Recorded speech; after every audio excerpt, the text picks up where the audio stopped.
Ladies and gentlemen, Janet Skialis, the star goddess, and I understand we're getting ready for an eclipse this weekend. We have an eclipse. Sunday is our solar eclipse on the Gemini axis, Gemini Sagittarius axis, and that what eclipses mean, they take 18. Actually, the eclipse cycle is 18 years. Yeah, and the so it's in an axis for about 18 months.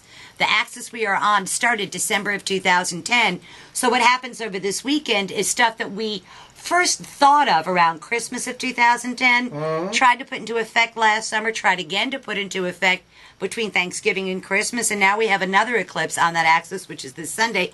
And because it's the new moon, it means new start. So it's in the sign of Gemini, and I thought I would go through all 12 signs so they know where to expect it. Well, so, he didn't get it, my dear. For Geminis, it is about them. It's about them promoting their interests. It's about them starting over. Geminis are starting over, and they may be starting over stuff that they began in 2001. Literally, because Jupiter also goes into their sign. 2001, good grief. Yeah, I know, it's the Wayback Machine to look what was going on then. But if they look back then, they can see what they can make happen because of this eclipse. For Cancers, it is a finishing up phase. Cancers are trying to finish up stuff that they have been doing since 2001 and prepare themselves for new adventures that are starting that are about them. And they have to be, this is not about promoting the Cancer's interest. This is the Cancer promoting other people's interests. And they're going to be acting behind the scenes to bring about something that is their vision or their plan anyway. Gotcha. For Leos, it is time to reach a hope, wish, goal, or objective, something you have been working on since December of 2010 and first had its origins back in the 2001 time span, is literally going to come to be. Wow. And it's through the power of your words, through your well-placed male friends, but it's a two-people thing rather than a one-person thing. Sound like my wife which and I. I would hope so. For Virgos, it's in their 10th house of career and public standing. And Virgos have long had a dream about doing a job once and getting paid for it twice. Yeah. And actually, something happens over this weekend that enables them to do that. And I know I would be the happiest Virgo in the whole planet. I would be, because it's always been my dream. For Libras, important matters at a distance, legal matters, contracts, negotiations, things at a distance come to be for them, and something that they have been trying to create since November or so comes to be for them. So I say take Andrew with us. Okay, and Nikki too. For Scorpios, it's about money. It's about other people's money flowing their way. This is not about Scorpios making more money.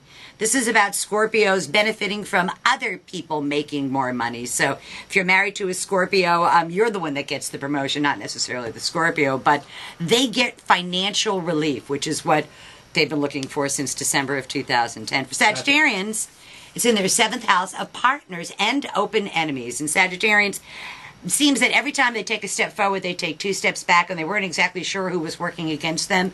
But it gets revealed at this new moon and this eclipse on Sunday exactly what the problem was that was holding them back. And more often than not, they're going to find it's somebody they thought was a partner or thought it was an ally. So, but at least they get to straighten it out and then go forward. For Capricorns, it's in their 6th house of work and responsibilities, and they have to be careful not to complain about jobs.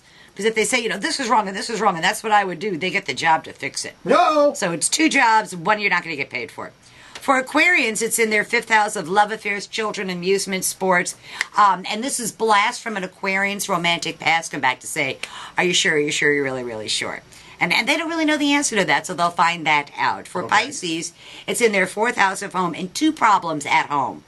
Rear their ugly heads, and it's the same solution to both problems. And they knew what they had to do back in November, and they knew what they had to do a year ago in December of 2010, and now's the time where they're going to realize they have no choice but to act. Okay. For Aries, the pace of their day-to-day living picks up, and their words get to reach a broader audience, and they get to disseminate their ideas. And to Aries, I say, this time you don't have to ram it down somebody's throat. The people will be very receptive to what it is that you're pitching, provided you make it concise and to the point. Okay. And for Taurus, is the last sign, it's about making more money. It's about earned income, money in their pocket.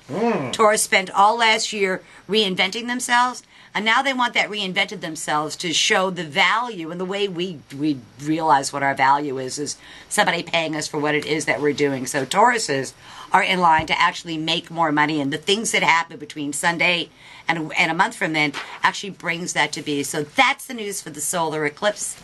Interesting, because Pat had just come up with something very interesting idea over the last couple of days based on something she's been wanting to do for a while. So very cool. And that is all likely to come to be and take physical form in the next month. And then something happens on Sunday where it all clicks. Cool. And that's the beauty of an eclipse. So that's tomorrow's like news that. today for the 12 signs of the zodiac. Thank you, ma'am. See you Always next a week. pleasure.